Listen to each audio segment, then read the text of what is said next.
it was the first time I cussed at Christ. Like I cussed at God. Like like before it was way too holy. Like you never do that because I'm listening to somebody else. Mhm. But when he's talking to me and I'm emotional and I'm going at him to a degree and he can sit me down and really put me in my place. But I realize I'm comfortable enough to be able to do that. Whereas before I wasn't comfortable. I was somewhat had a facade where I didn't have a facade when I developed my own relationship with him because I had read certain scriptures and I was being pushed in ways that I was never being pushed before. Was there a feeling of uncertainty and vulnerability when you first were under their roof? And then there was a moment at some point when you felt security and safe? Yeah. That is when I tell you, I'm not just saying that's an amazing question because I never would give this response if I'm not asked that. Hey, everyone. Let's start healing. I'm Adrienne Murchison, and welcome to episode 178 of the Let's Start Healing podcast. We have more in common than we think, and what we have in common can indeed change the world. And my guest today is a wonderful man by the name of Charles Sharper, who is the founder of a youth foundation here in Metro Atlanta, actually Sandy Springs, Georgia. And I like bringing this episode to you at this time because 2 episodes ago, I talked with uh, 3 men about men's mental health.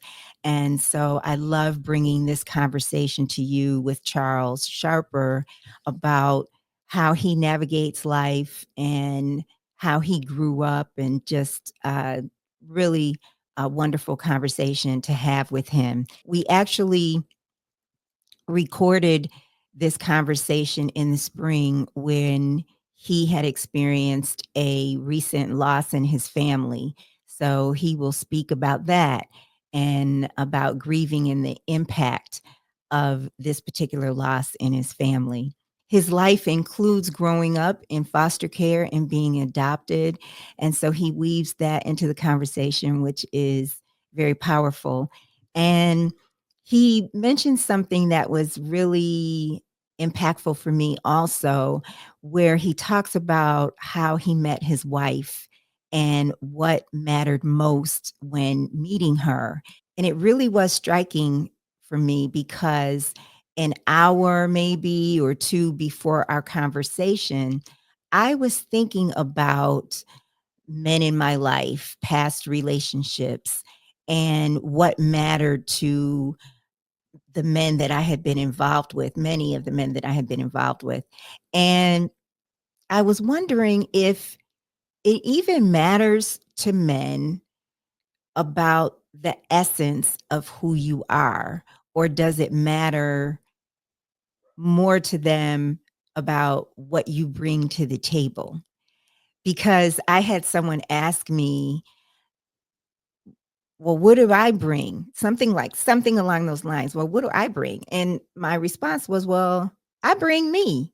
I bring me, the essence of me, which I think is pretty powerful and badass and beautiful. And, I'm thinking these things like I bring me and you bring you. You are, what I'm looking for as far as what you bring to the table.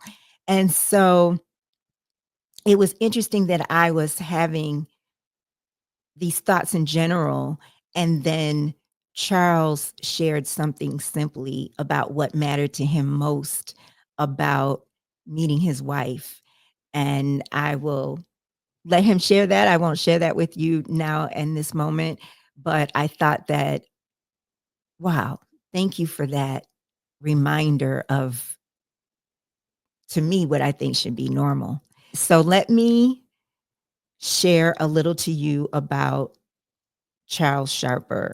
Coach Charles Sharper built his strong, Healthy Youth USA Foundation to serve children and their families as an elementary school teacher, athletic coach, and youth motivator.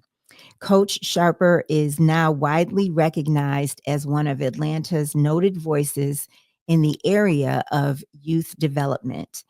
A Detroit, Michigan native, Coach obtained a secondary education degree from Owens Community College in Ohio. He joined the Eastern Michigan men's basketball team in 1998 and graduated with a bachelor's degree in communications. After Eastern Michigan University, he joined the coaching staff of the Hampton University men's basketball program. And he became a vital hand in preparing the team to win the Mid-Eastern Athletic Conference Championship, moving forward to defeat Iowa State University, then ranked ninth, in the first round of the NCAA tournament. Soon after, he resigned and he went back to elementary education and to focus on pursuing his own goals of becoming an asset to the community around him.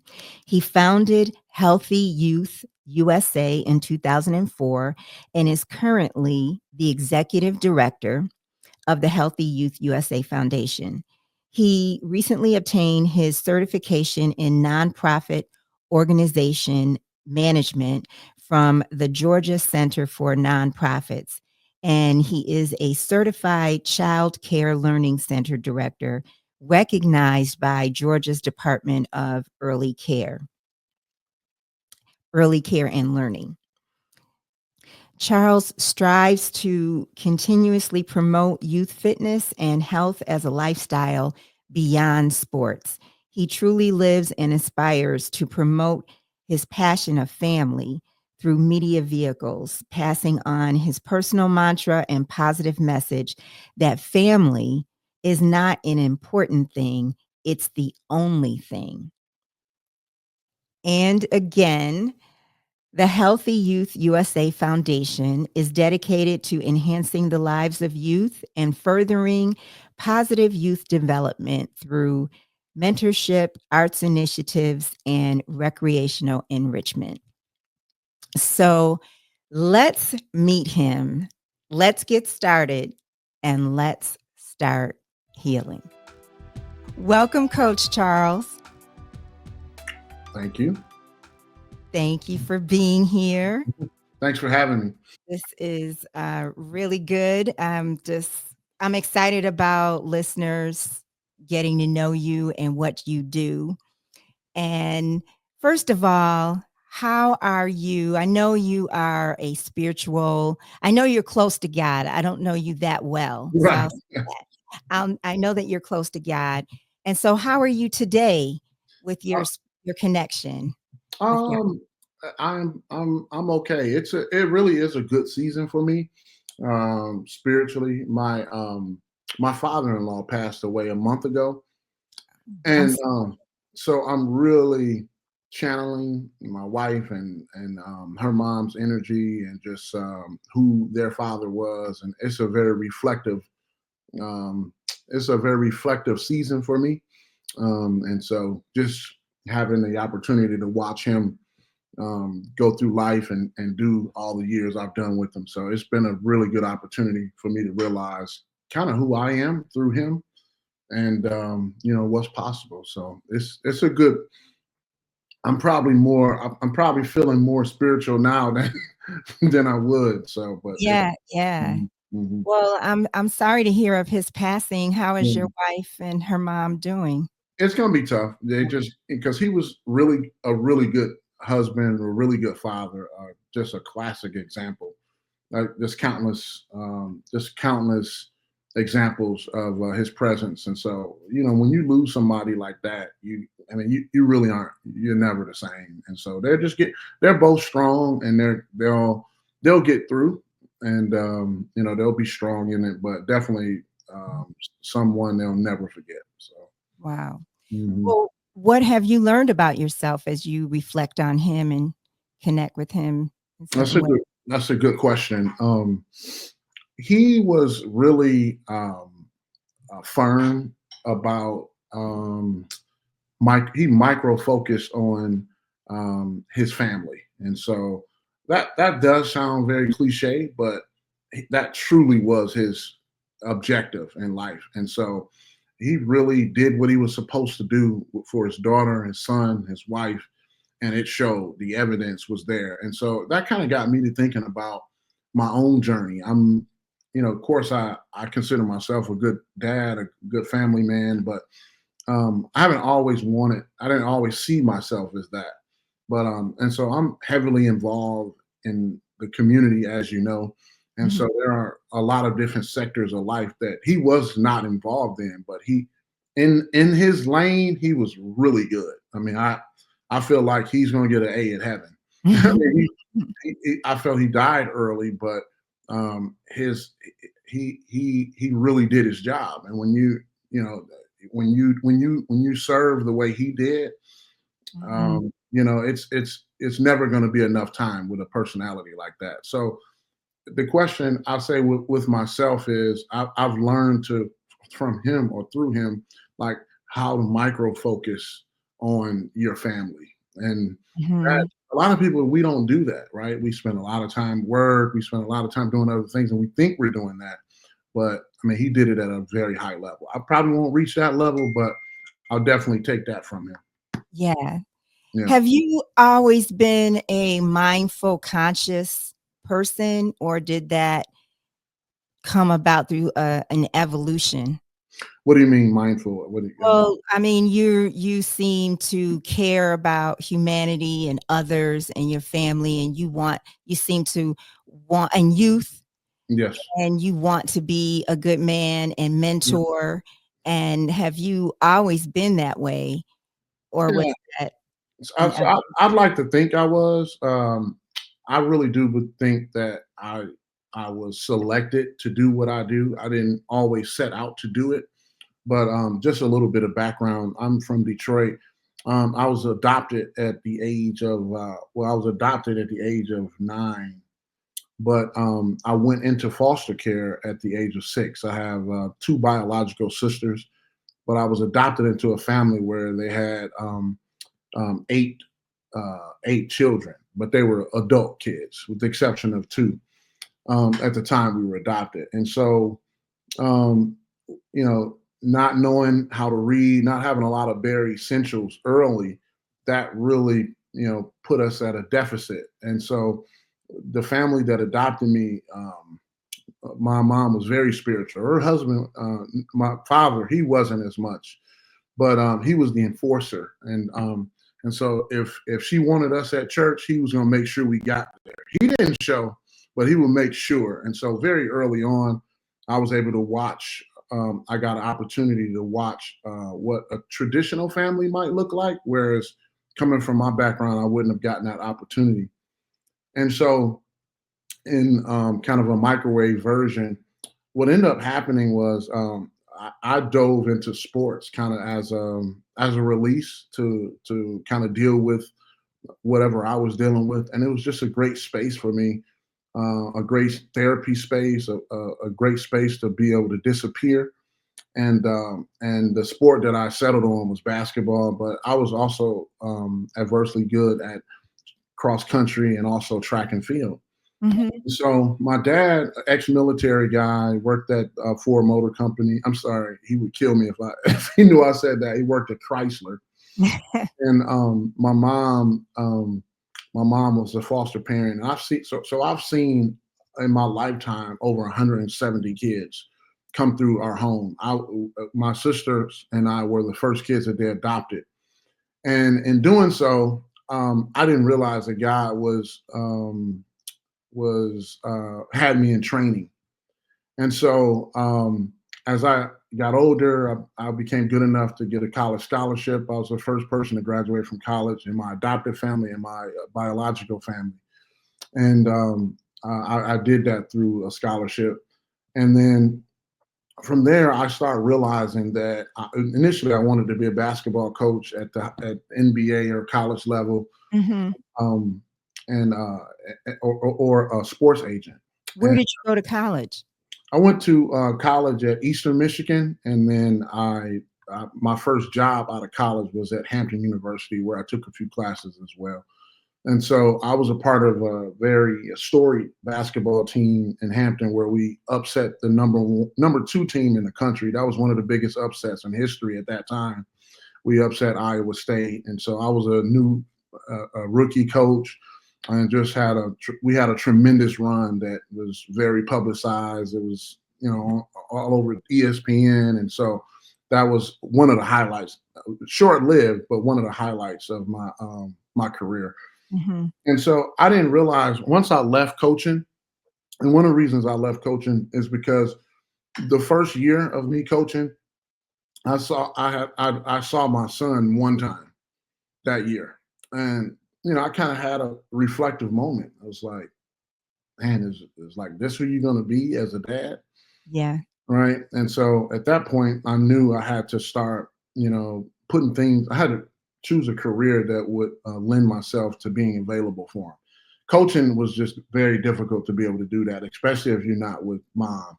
Mhm. And so that's what I did. And so I jumped into teaching, and teaching education came very easy to me. One of my mentors, who I consider him like a surrogate father right now, he was a principal, and I just had a lot of the skills innately. But one, because I lived in a house always full of children, and I watched my mom and dad be able to take care and tender for kids. And so Yes.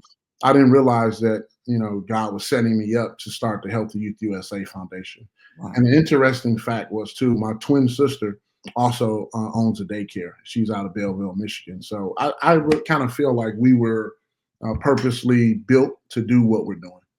You are a twin. That's amazing. Yeah, yeah, yeah, yeah. She's like, man, she's probably one of the closest human beings I have, obviously.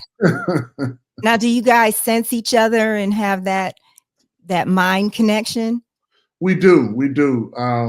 I spoke at my father-in-law's funeral, and when I was speaking, I was looking around for her in the church, and I never found her during my speech, and so afterwards, she was like, I was like, she was like, yeah, when I saw you when you looked at me, but if you'd have turned just a little bit over, you would have saw me. So she was watching me like I was looking Yeah. for her. So Yeah, yeah. yeah, we definitely have a strong connection.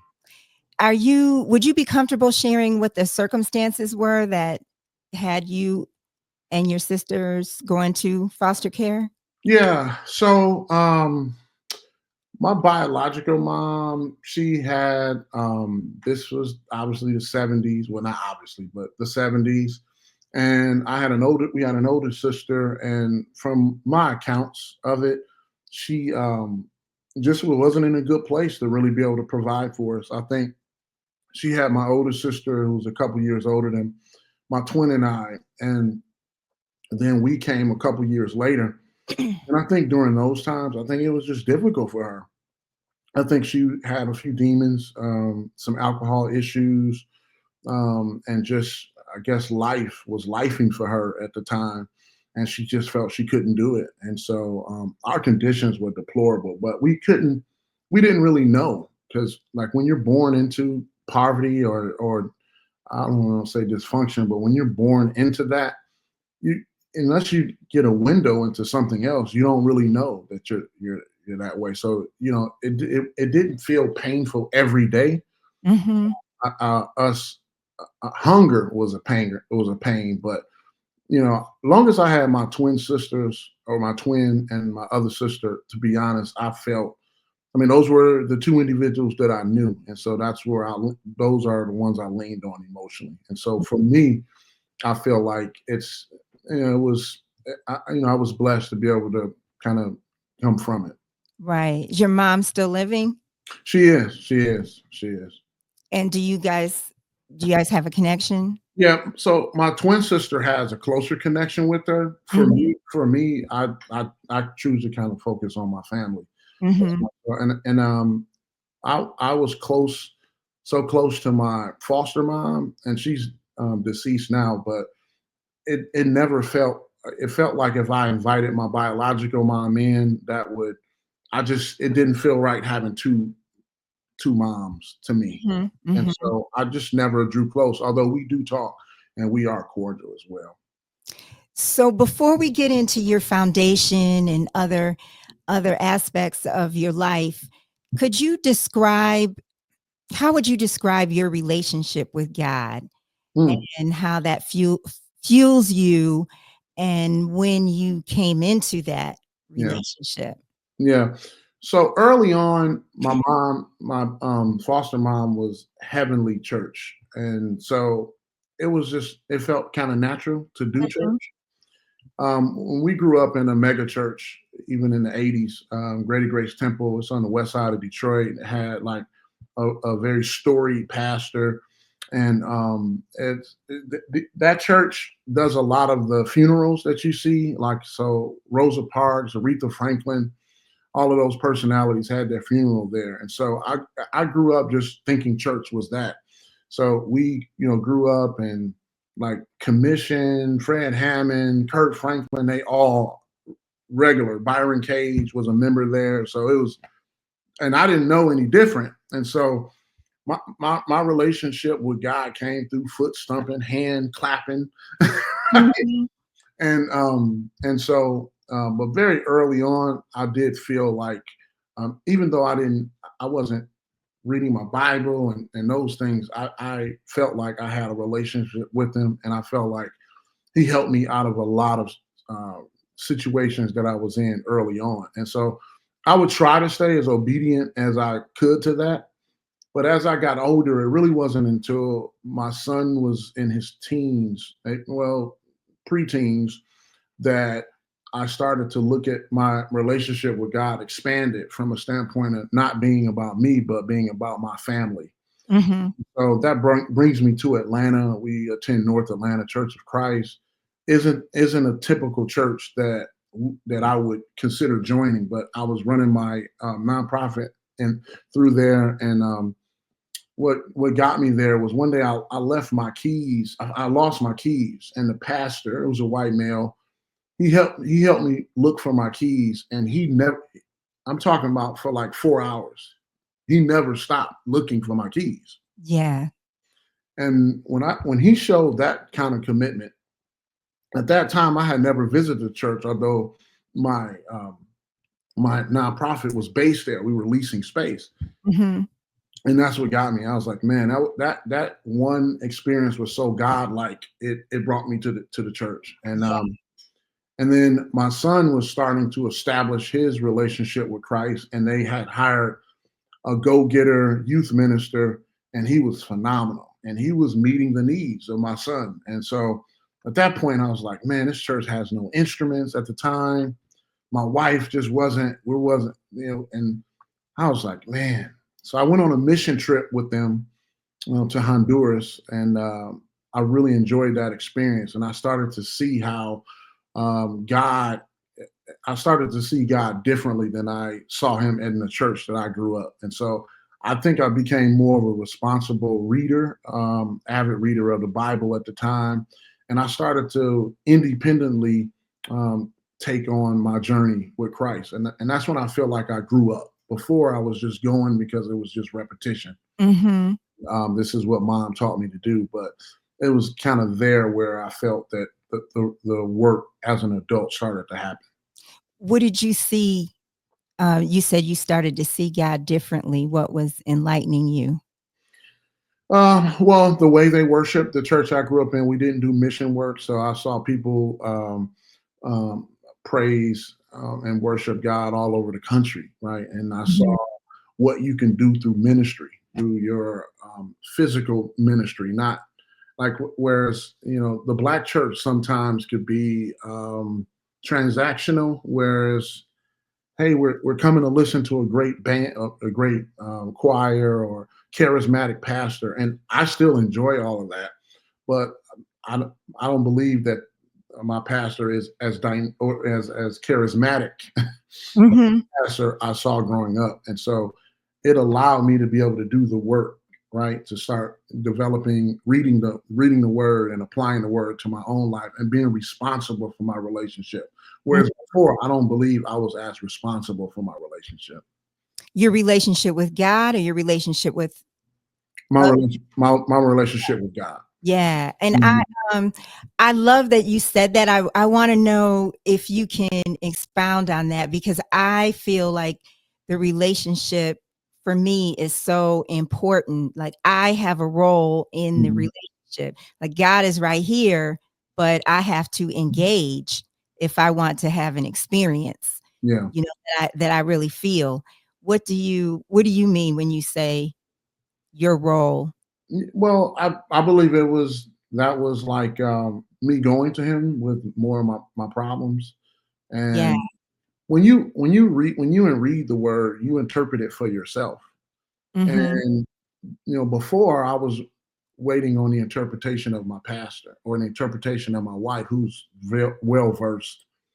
And my own interpretation brought forth a masculine version of Christ, in my opinion. It taught me how to walk like a male in Christ, whereas my spiritual leaders was my wife and my mom. And so I developed a very masculine relationship with Christ, right? Most men, when you hug, it's a certain it's a certain you'll go a certain way. Like you won't go all the way, at least some people with some men, Mhm. unless they're that endearing to you. And so I didn't have those limits when I developed my own relationship with them. And I could really be myself. And I would say I it was the first time I cussed at Christ. Like I cussed at God. Like like before it was way too holy. Like you never do that because I'm listening to somebody else. Mhm. But when he's talking to me and I'm emotional and I'm going at him to a degree and he can sit me down and really put me in my place. But I realize I'm comfortable enough to be able to do that. Whereas before I wasn't comfortable. I was somewhat had a facade where I didn't have a facade when I developed my own relationship with him because I had read certain scriptures and I was being pushed in ways that I was never being pushed before. Right, right. Wow. So your Healthy Youth Foundation. Yeah, yeah. It's the Healthy Youth USA Foundation. What did I just say? Healthy Youth, that's fine. A lot of people do the same though. So say the name one more time. Healthy Youth Mhm. USA Foundation. USA Foundation. So Mm, describe that and what you do and what the objective is and the goal of the foundation. yeah. So the Healthy Youth USA Foundation basically is 501c3. It's where we service youth in the areas of academics, athletics, and nutrition. And so I started Healthy Youth in college.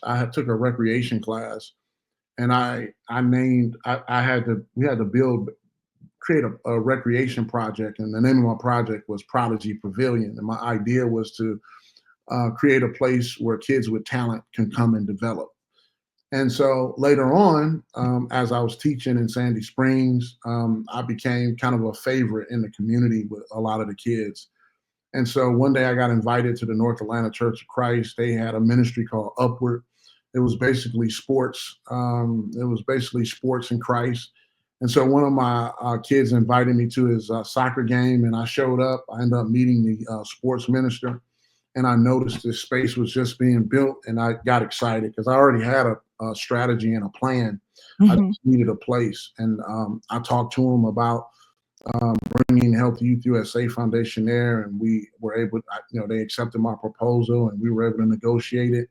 And at the time, I didn't stop teaching. I thought it would just be something I do on the side. And 2 years later, we grew to a point where I was able to walk away from teaching and do that full time. That was 20 years ago.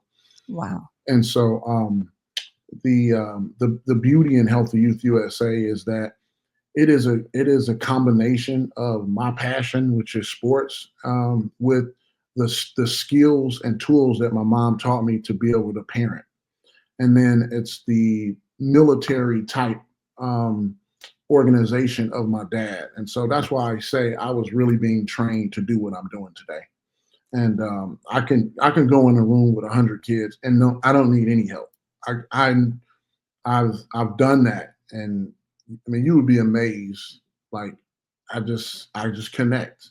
I just So you first of all, what are some of the programs, and activities? Some of it might be basketball and some of it might yeah. be something else Yeah, like so it changes over time, but for the most part, our core program is our after school program, and it's Monday through Friday.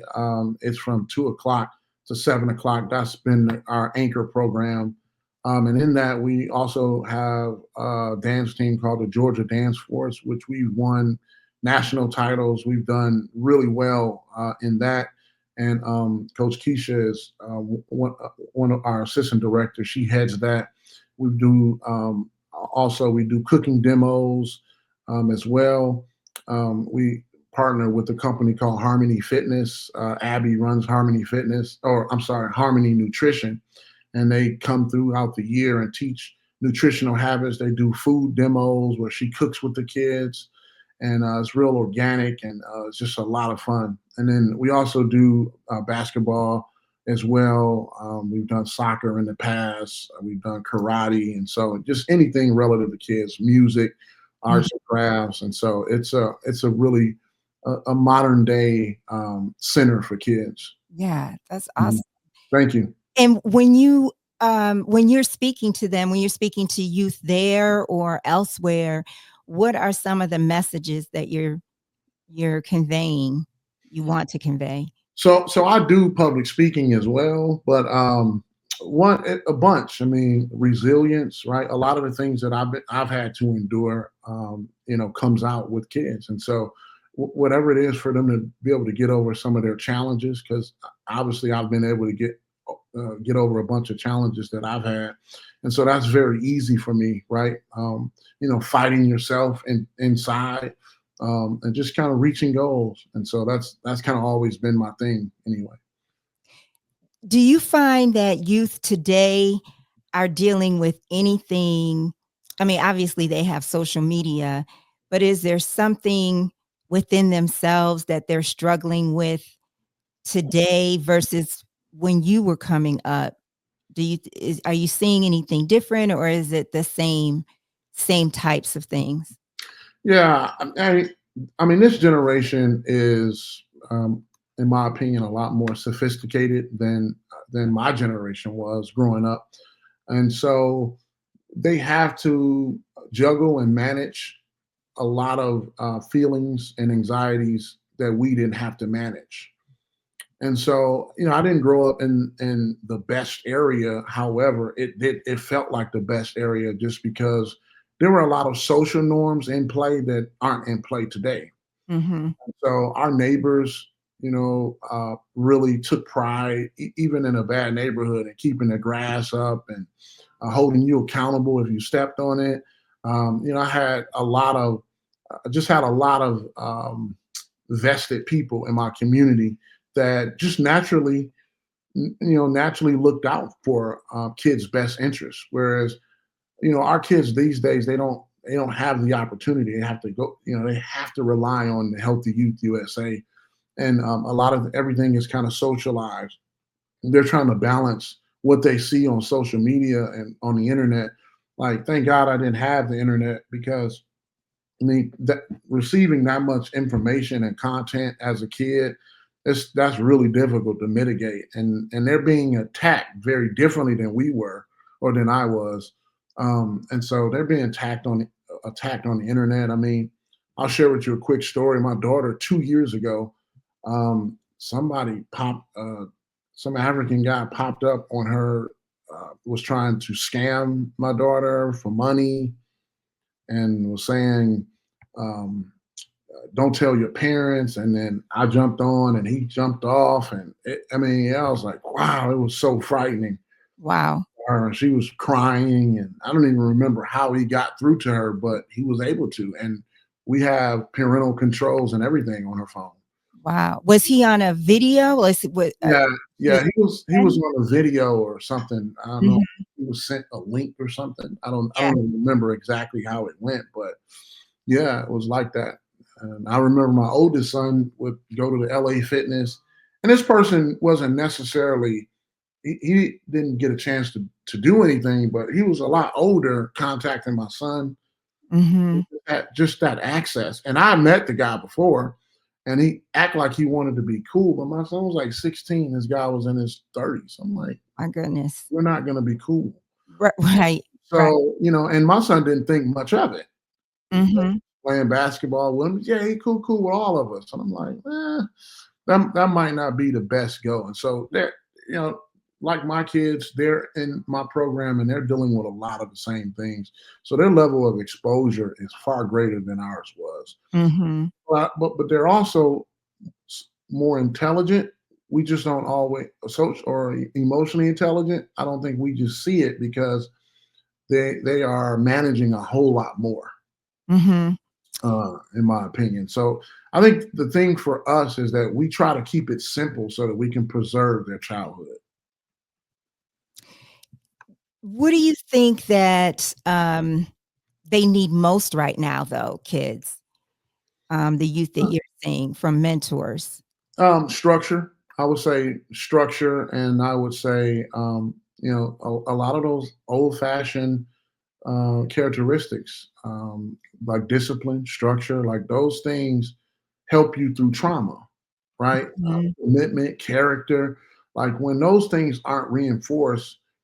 So anytime that I've been in those dark places like that, Mhm. it's those things that brought me out. It's not necessarily one person. Not to say that, but like even a lot of kids today, we don't bring up discernment.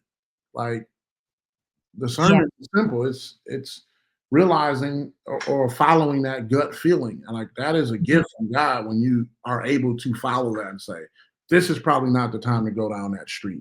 And I did. I walked past alleys, drug dealers, but I just kind of knew like go left. Mhm.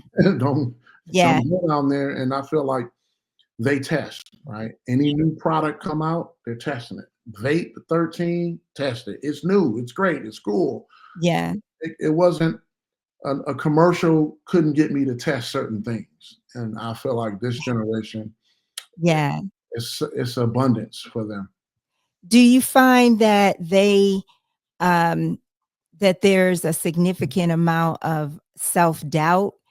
I think because they have social media and they may be dependent on affirmations through social media, through likes or, and just in certain ways. Do you think that does that affect them or are you finding that You know, and particularly have self-doubt and it's you might have to help them I navigate do I do think as they mature, but at the lower level, at like elementary, not as much. But that. I do think more kids have mental more mental issues. At least it's more stated. We may had them, but it wasn't as defined or stated, so Mhm, we didn't realize it. And so that's what I see most. I do see more autistic. I do see more kids struggling with confidence, struggling with, I read an interesting statistic, and this statistic hit me the same way one statistic hit me to start Healthy Youth. So I was at a conference in New Orleans, and the speaker got up to the podium and said, this was in like '03. It was like, this will be the first generation that won't outlive their parents. really? I was just like, whoa. Now, of course, this was over 20 years ago. And that sparked me with Healthy Youth because I was like, I said, because of sedative behavior and poor eating choices and just poor habits, that this generation won't outlive their parents. Wow. And I set out to really work towards trying to create programming that would mitigate that. And I think we've done a good job from a standpoint of if we track a lot of our kids that come through our program, and they are the kids that are populating the school's varsities, track and field, basketball, Mhm. football, and statistics and studies show that you're a more well-balanced person once going through team sports. And Yeah. so we like to brag on that. But there's another statistic more recently that I read, and it said males 18 to 24, 51% of males 18 to 24 has never been on a date or never asked a girl out on a date. What? Yes. 18 to 24, 51% has never physically asked a girl out on a date. Wow. That to me shows the type of kid that I've been coaching all these years. Right? That 18 to 24 group, I had that group when they were 10, when they were 11, when they had the phone in their hand. Mhm. What I feel like from a relationship standpoint, so when I look at a child, I'm not just looking at where they are now. You can almost tell in some ways how far they're going to go, not just even in relationship, like just it's very interesting, like how closed off a lot of kids are in this generation, and how unwilling they are to engage other people, and some are willing to engage to the point with no boundaries, right? And I feel like we don't are as an example I can use when I talk about boundaries is one day we had a kid. Her mom was late picking her up, and when she got picked up, we call all we call all the people that we were supposed to on her list.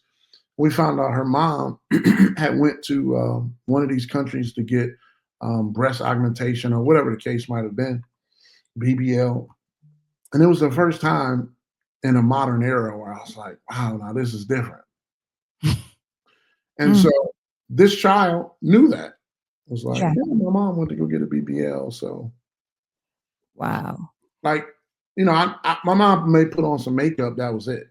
Never, Yeah. never adjusting. Like, think about the correlation of mental, Yeah. right? To know that, and that's embraced very early by kids now. They know that, and Mhm. 4 years old or 5 years old, and so the influx of content that kids take in, and it's based off of some parents that are in their 20s, they just don't know not to allow Yeah. their kid to have 24-hour access, Yeah. right? They think they're doing a great job, and I'm not saying they're not, because some kids can handle it, some kids can't. Mhm. We're just blessed to have the one who can. Yeah. I mean, that's why I kind of imagine, what some of their sense of self is, Yeah, because you said, some may have no boundaries and some may be closed off. And, yeah, the either way, um, I mean, as you grow up, you get a sense of self. And, if I think about even my own self, I was an adult before I really came into my serious sense of self. yes, yeah. So it's such a process that. Yeah, yeah, no, it is. I was always equipped to kind of take care of myself.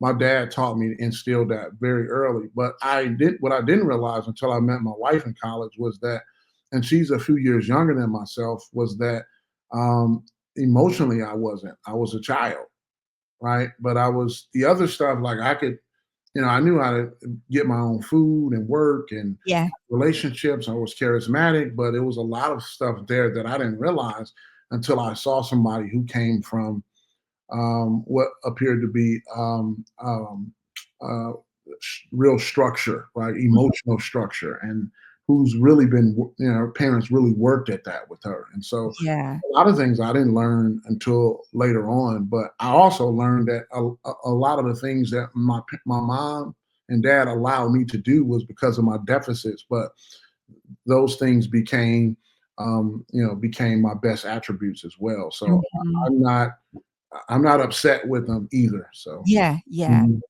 You're on the board of the Peace Yep, Proprietary, am I yep, saying it right? yep. Preparatory Academy. Preparatory Hmm. Academy. Say the whole name for me so I get it right. It's it's Peace Preparatory Academy. Peace Preparatory Academy. So Mhm. describe that, and you're on the board of directors, and Yeah, yeah, describe your yeah. work Thank you. there. And so, Peace Prep is a very interesting project because I feel like this year is my year of like board presence, and so I've been invited to be on various different boards this year. Leadership Sandy Springs is one of them as well, and so both those board positions I took this year. But Peace Preparatory stood out to me because of its raw story. So I've always wanted to be involved in some education or something, some adoption organization, obviously because of my past and just my give back, my just my path to give back. But peace stood out to me because of the founder, Benjamin Willis, was basically doing mission work here and came here with his wife, and he landed right there in it's in they call Old English Town or English Village, just right by the stadium, like Vine City, Mhm, a rough part, mhm. English Ave area. But who else? Who grew there? Who grew up there? Ralph David Abernathy, Coretta Scott. Like at one point in time, it was a very affluent community. They call it the Bluff, I guess. And so I took a visit. One of the board members was like, "Come take a visit." I was like, "Ah," and man, when I took that visit, I was sold. It reminded me of my first elementary school, Yeah. and I connected. I could just see where I could help, Mhm. and that's what won me over. But a little historic history about the place.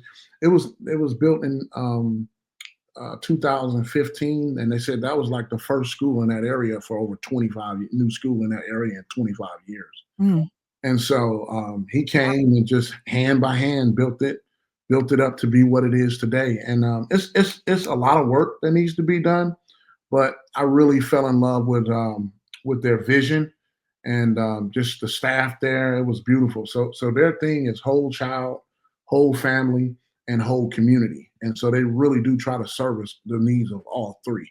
Mhm. So one of the ways that they do that is they partner with a real estate company across the street from the school, and they built affordable housing for parents that necessarily couldn't afford it. And so that was one big project that he committed to and was able to execute. And they're just doing some amazing work. And I'm hoping to be able to get in there and really be active and help that community grow and leave my mark there. But great board members, guys that are really committed. Lecrae, the gospel singer, he's also a board member there. That you have a fundraiser coming up, a listening party for his new album, and so it's just people of like minds that have the same goal for this particular space. So it's a private school in a Mm. in the inner city Yeah, community. yeah, Oh. but the tuition is based. It could I forget the way they communicate it, but it could be based on it's based on your income. So Yeah. some people may be paying 100 a month, some may be paying $8 a month, and so that's the scale that they use.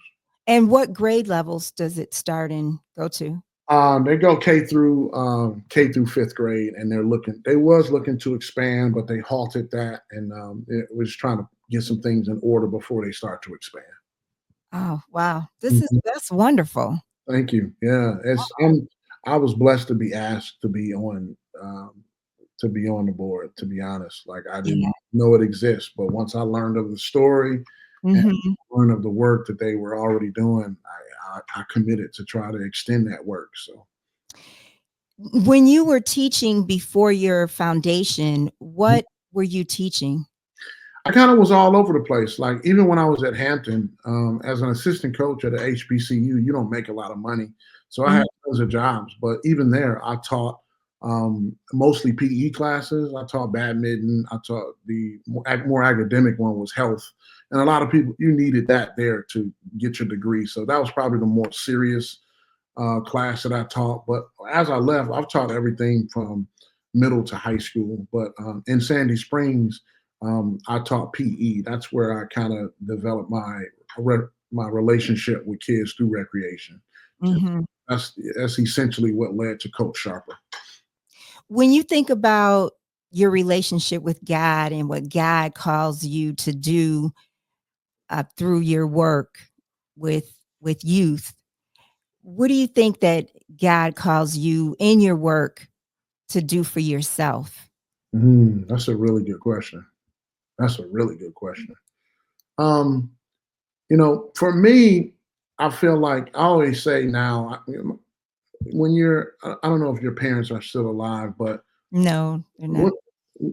well, you may be able to relate. When you lose both parents, you challenge your mortality, and I spent a lot of time with that. And what I realized is who I am when they passed away was who was the work I already did. Like it was like if I didn't do anything else from that point, people would know me for what I did. And so when they passed away, it was a 2.0 version, right? I'm no longer sweating about money. I'm not saying that I have a ton of it. I'm just saying I've learned how to take care of myself and make money enough to where that it doesn't scare me the way it used to. Mhm. And then I have a family, an adult kid at the time, and I also have preteens. And I have a wife, and I've already been married over 15 years. And so a lot of the success points that are so-called success points, they've already been done for me. And so I have to, at that point, I'm assessing like, so what's next? What's 2.0 version of you? Is it to continue to carry the legacy of your parents, continue to build legacy for your kids? But when I thought about it, I said, man, everything that I've done and that I live for, whether it's been a grade or a D grade, it's been for the kingdom, whether I realize it or not. And so for Mhm. me, I choose to take the 2.0 version and say, man, how can I double this for the kingdom? And so that pulled me away from somewhat being tangibly responsible for my success, and put me in a sense of like so like these boards that I'm joining, that it's not work that I built with my own hands. It's just an extension of the kingdom to me. And so I starting to look at opportunities that are far greater than me, and, Mhm. and hoping that I can be a part of it. Whereas before I was a builder, but now I'm like I'm still a builder, but I want to be a part of what you're building. I want to help you. I already know what I know, and Mhm. so most people that know me know I'll give information, whatever you need. I can, if I have it, I'll help you get it. And so I do feel like that's the season for me. I'm still defining that, especially in lieu of my father-in-law. But that's what I feel right now. I Yeah. think it'll change a little bit, but when you ask great questions like you did, you get some response. When you say you know what you know, do you mean that now you wanna know what you don't know? That's not what I meant, but that's probably a better response. Well, I wanna know what you meant.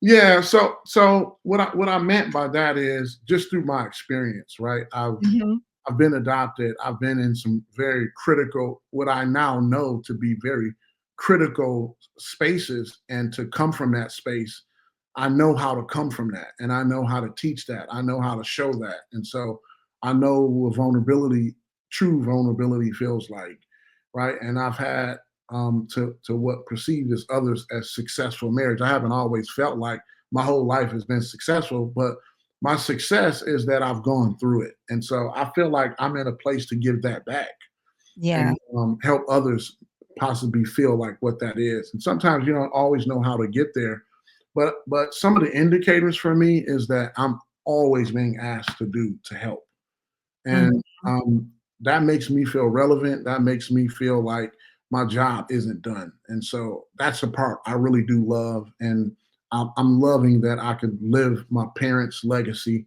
whether I knew that was that when they were around or not. I feel like I am living that legacy. So, Yeah. mhm. I'm wondering, you the moment that you went to live with your parents, Yeah. like, in that moment, 'cause you mentioned that you know what true vulnerability is. Mhm.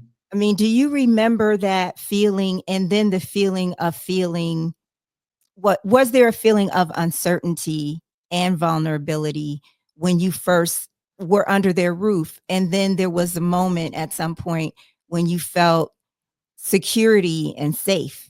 Yeah. Yeah, that is a when I tell you, I'm not just saying that's an amazing question because I never would give this response if I'm not asked that.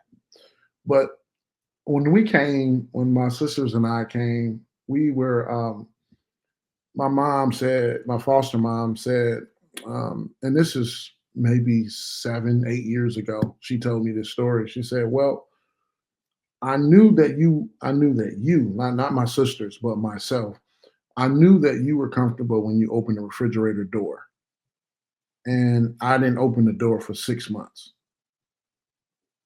So she Wow. said the first time I opened the refrigerator door was 6 months with me coming. Wow. And so I don't, when I thought about that, I had never, from that point, I had never remember opening a refrigerator as a child and Mhm. 7 years old. And so, those things really, did something to me because it starts to kind of show and shape who I might, who might have been.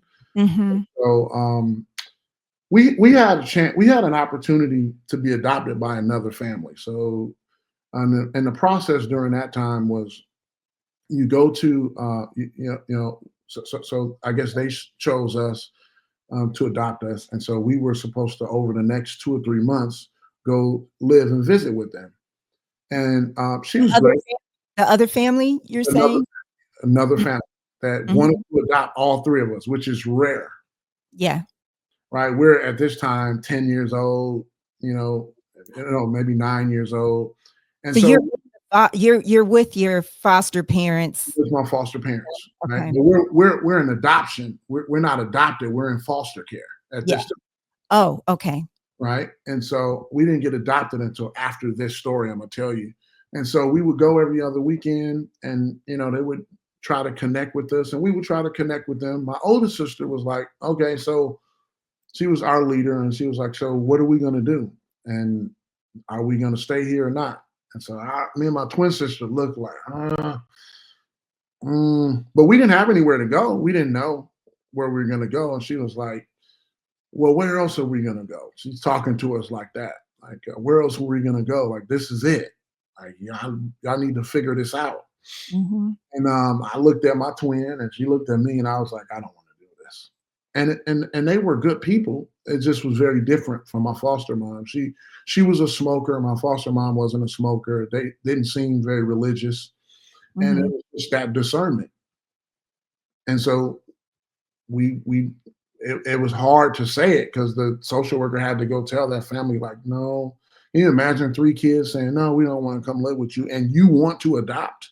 Yeah. And so we didn't. My older sister, she wasn't feeling that the same way.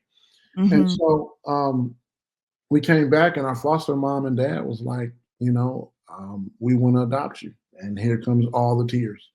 Wow. And it was nowhere else for me and my twin sister for sure. Like I think it was just meant to be because they weren't looking to adopt; they were just looking to be foster parents. Mhm. And so they fell in love with us, and we fell in love with them. And so no matter who they were to other people, it was my mom and dad. So Yeah. and so I knew whoever they were as people, right or wrong, it just felt right for me. Mhm. But you didn't know that they necessarily were Didn't gonna know. adopt you. Did not know. I Yeah. thought we were gonna because we were first taken into foster care, we went to an orphan. We stayed there maybe a few days. Yeah. So I thought, man, it might be back to that. I mean, I've always had a self confidence for some reason that I could do it. Yeah. And even maybe I couldn't have, but I've always felt that. Well, my twin sister, with me, I'm like, I can make it. Yeah. Well, do you know who Wayne Dyer is? He's not living anymore, but have Hmm. you ever heard of him? No, no. He was a spiritual teacher, and he died around 2015, and he wrote a lot of books, and one of the things he would talk about a lot, I mean, he was older, like, so if he was living now, he'd be in his 80s Yeah. or older. But one of the things he would talk about was how he was in foster care for 10 years, Mhm. and he believed that that taught him self-reliance for him Absolutely. to become who he became, Absolutely. which was an author, a spiritual teacher. Yeah. Yeah, yeah. Yeah, and one of the things, I don't know if you know this interesting fact, but they said foster kids or kids in adoption are 5 times more likely to for their kids to end up back in foster care. Really? So it really is a curse, and don't quote me on that, but I know it's either it's 1, 2, 3, or 4x more times. I don't know the Mhm. exact, but Yeah, yeah. we're more apt for our kids to go into foster care than anybody else. Right. And so that knowing that very early, I knew that I had a task, and God choosing the right wife for me helped me there. Because when I met my wife, I didn't, people are like, I want somebody that can cook and do this. I was not thinking about any of that. I thought, is she sweet? And that was really it. It wasn't a really difficult criteria, although she's attractive. I was attracted to her, but it was just it really was all God led stuff, and she Yeah, just turned out to be the best mom and the best. I mean, able to really secure my future with my family. yeah. So I don't really take credit for it. To be honest, That's beautiful. I just followed it and was like, Right, okay, let's go. And right. so that was it. But Wow. yeah, my kids aren't in foster care. Mhm. And so, and Yeah. I cannot go into the way I live, but it's very different from my foster parents and my biological parents. I can guarantee you that. Right, right. So, Wow. mhm, Well, mhm. just a couple more questions. When it comes to God and your religion, your faith, spirituality, would you say that you're a healer or a seeker? Did you say a seeker? A healer or a seeker? That's a great question too. You are so good. Thank you. I'm probably a seeker. Although I do think I think I can be therapeutic, so I guess I fall under the umbrella of being a healer. But yeah, I think I'm more of a seeker. You're more of a seeker. And what are you seeking in part? I don't know. I think for me, it's always about trying to pursue something that I don't know, that unravel. And Mhm. God's mystery is always prevalent, right? I mean, we enter certain seasons. There's things that I didn't know about myself a month ago Right. through my father-in-law's death. I'm figuring out, and so that's where I say I'm more of a seeker. I mean, because the other stuff feels more natural to me anyway, and it's something I would want to do. Like you asking me to be on this podcast. I've seen some of the guests you've had on it and felt honored to do it and know that some of the stuff I'm gonna get wrong, but some of the stuff people may hear and say, "Wow, I didn't know that," or that hit me a certain way. So Mhm, mhm, that stuff comes a little easier for me because somebody's always done that for me, and mhm. so yeah, I'm a seeker. Wow, and you may have shared this already, Mhm. but is there a blessing or a miracle that you experienced where you said, "I had nothing to do with this. This is all God's doing." Yes. I mean, my story this last hour, I've probably told most of them, like, to be Yeah, honest. yeah, Yeah. I mean, yeah. I mean, my oldest son, I was able to get custody of my son, and he and his mom and I have a great relationship now. But to navigate that as a male, yeah, listen. I mean, no, and I had to reform myself because I was parenting my oldest son as if I was my father. My father is, if he was alive now, he would be in his early 90s. He's out of the deep south. Right? So mhm, I had to look at parenting in a whole modern way. I had to do counseling. yeah, We had to do the work, right? I told you I chose a church based on my son's spiritual needs. I never would have did that before. mm, And so, yeah, trust me. mhm, Yeah, yeah, most of my life, I mean, I don't end up here without him. Like not just alive. I'm talking about with the wife, with the kid, with Yeah. my aesthetic, a program. Like I didn't. I came from Detroit to Sandy Springs. Like that. No way I would have just picked Sandy Springs. And I'm thinking about as you're talking, uh, as a man and as a Black man, I imagine that there's a sense of control that a man would want to walk through the world in, just a control over environment, over life as a source of protection Mhm. of, those you love and of yourself. Yeah. And at the same time, in talking to you, you also have a sense of surrender, an aspect of surrender.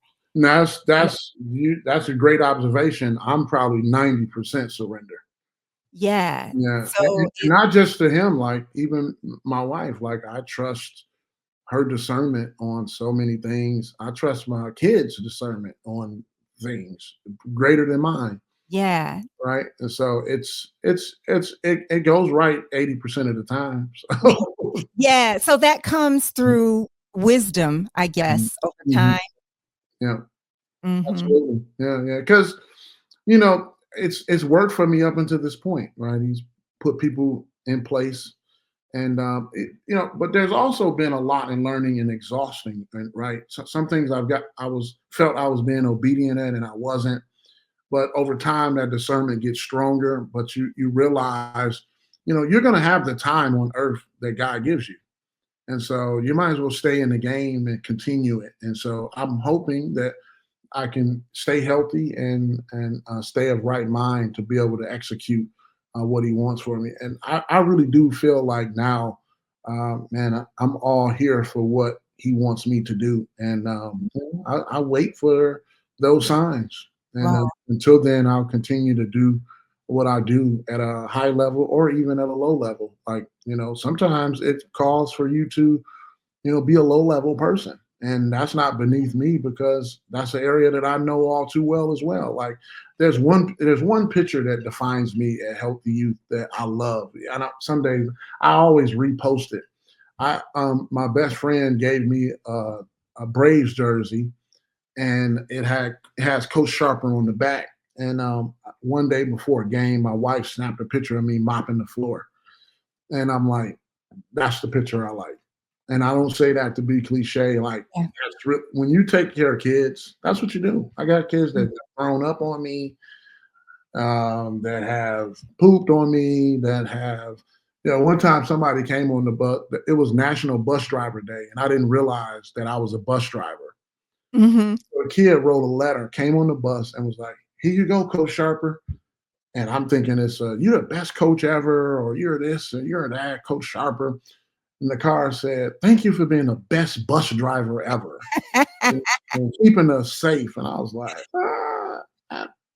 thank you."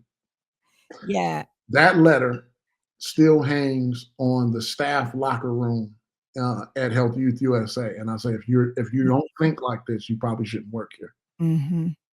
And Yeah. so where now I do a lot of the grant executive stuff, and I used to be on the floor more then, but that's the attitude that you Mhm. carry. And so when you're with kids, like I mean, that's what it took me to build me, right? It took adults, right? Can you imagine my foster mom getting me at 6 years old and I never looked at a word? She's like, man, what am I going to do with this That's kid? amazing. All right, this kid has never opened a refrigerator door. Like I was slow by beyond slow measures. And somehow this lady who didn't graduate from high school until I graduated from high school figured, how to pour into me. She obviously did that through the church. And Mhm. my dad had his part in it as well. And so, man, my whole life is guided by Mhm. God's sight, not necessarily mine. Right. I mean, this podcast alone, like thank you, but I know that I've been asked to be on it, because of him. So thank you. Wow, thank you. Mhm. Thank you. I mean, obviously, I mean, you couldn't you couldn't read when you went into foster care. No, no, I had never seen a book. I And never. Mm, yeah, mm. and just that, I mean, yeah, you've come through a lot. You've Yeah, come we through a lot. so we were gonna name Healthy Youth after my first tutor. Her name was Miss Beasley. Uh-huh. So for somehow they developed a literacy strategy for my sister and I.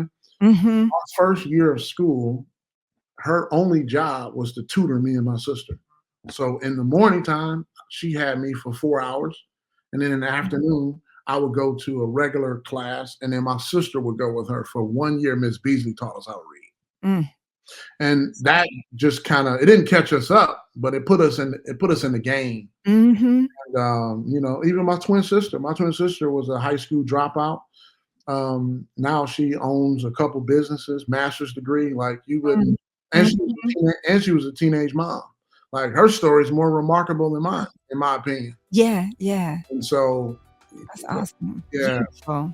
yeah. So Wow, Coach Sharper, Coach Charles, thank you. thank you. How can people reach you if they're interested in your foundation or the academy? Yeah, so we're at the Healthy Youth USA Foundation, or Healthy Youth USA at on Facebook, also on Instagram, and then I'm on LinkedIn as Charles Sharper.